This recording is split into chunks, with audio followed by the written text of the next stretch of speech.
What's going on there, guys? We back with another one. Today we got to talk about Coach Prime and one of the coaches at Jackson State University. Now, head women's basketball coach Tomekia Reed is decorated, four-time SWAC regular season champions, two-time SWAC tournament champions, two times NCAA, one WNIT postseason appearance. She's a decorated coach, man, but she coaches at Jackson State, and she expressed her displeasure with the way the Deion Sanders 60 Minutes, the way that it portrayed Jackson State the other day, man, or Jackson, Mississippi as a whole. She called out Jon Wertheim for this clip right here. Let's check out the clip first. He stayed 3 seasons, but the same night last December that JSU won the conference championship, Sanders announced he was off to Colorado to climb another mountain. You left Jackson State and you left quick. What did you tell those kids? What did you tell those kids? I didn't leave quick. Let's slow down. I didn't leave quick. I left when I was supposed to leave. We finished. Most coaches get a new job and they leave expeditiously. I finished the task. You say finish the task. Was there more work you could have done in Jackson? Or I think we did a tremendous job in Jackson. I think we laid down a tremendous blueprint. We tried to press Sanders on the circumstances surrounding his abandoning the mission at Jackson State. He's hinted the school's lack of forward thinking may have factored in his decision. But on this topic, he was about as elusive as he was returning punts for touchdowns in the NFL. what did you tell those kids when you left? Opportunity. Called sooner and later in life, there will be opportunity that knocks at your door. And at this juncture in my life, I felt like the opportunity for not only me, but for my kids as well, was tremendous. Not only did we take several kids from that team, 3 trainers, maybe 12 to 14 staffers. So we afforded to give people a tremendous opportunity here. We have to continue to fight for our institution, for our conference. We have to continue to fight for our culture. We have to continue to knock on walls to get respect. We're knocking on walls. You've accomplished some things that hadn't been accomplished in this program and in this conference. But now it's time to come back and knock the walls down. Just so we're clear, I feel like Coach Reed, looking at her profile, Coach Prime still follows her to this day.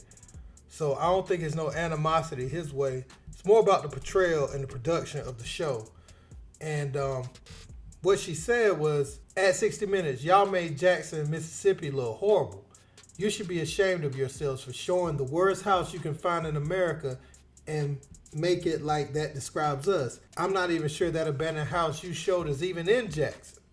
So she's accusing the network of taking some random house, which networks definitely do this to her credit, and they try to tell their story or fit their narrative.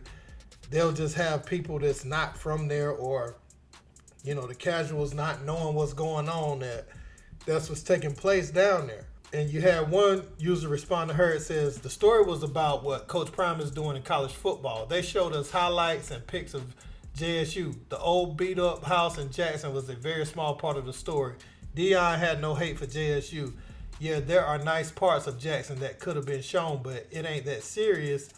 And she responded, my post is not about Prime, so don't start that. I'm proud of his move, his opportunity, and I cheer for them every game. He is showing that once a HBCU coach get a chance, they can make it happen. My post is about how 60 Minutes could have showed a better Jackson, Mississippi. One of her friends asked her what was it about, and she was like, it was comparing Jackson, Mississippi to Boulder, Colorado. They show very nice locations in Boulder and show the worst they could find in Jackson, Mississippi. We have so much more to show that wouldn't have hurt 60 Minutes to take time to spotlight. And she also said, I saw somebody quoted, the lack of forward thinking, the terminology that he used, not Coach Prime, but the interviewer was using to describe the HBCU. I just didn't like the abandoned houses and old brick wall. There is so much more to share about my city. So, she's from there, and she's like, look, man, y'all ain't got to do all this. You ain't got to come down here and lift Coach Prime's story up by tearing Jackson, Mississippi as a whole down. Now, we saw some of the things, the water crisis, we saw some of the things Prime had to go through with the amputations, taking baths, in pools, different things like that I covered earlier this year. Well, actually, I covered it last year when he first left, but yeah. He was having to wash up in pools and different things when they were going through that. But their point, or her point, is every city has nice parts, every city has rough, rugged parts. And they took the opportunity to down talk or portray Jackson in a bad way.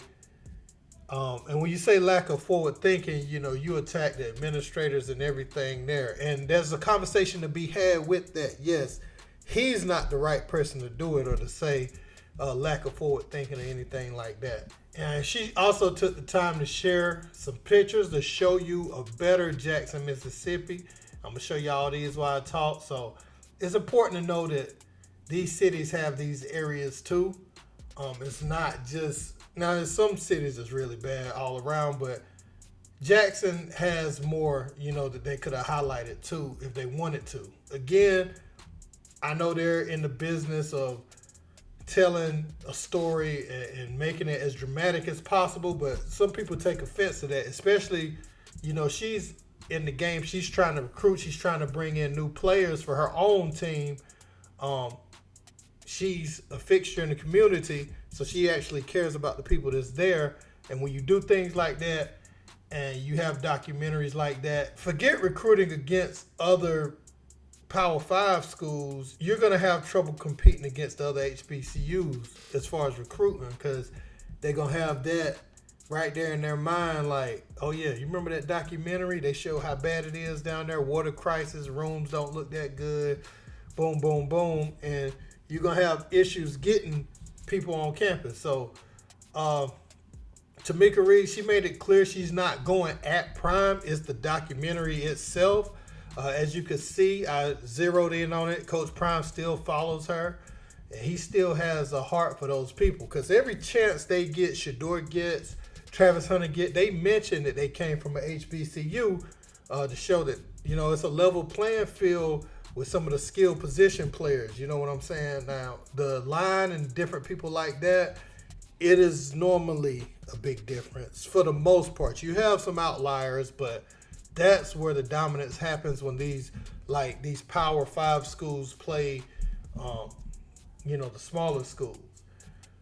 But you have a few, like Appalachian State, that can go. They can go with all these top schools. They got some good players. But my point is, yeah, man, these big networks, they come in and they have these narratives. They paint such an image on our black communities. Like, they have no,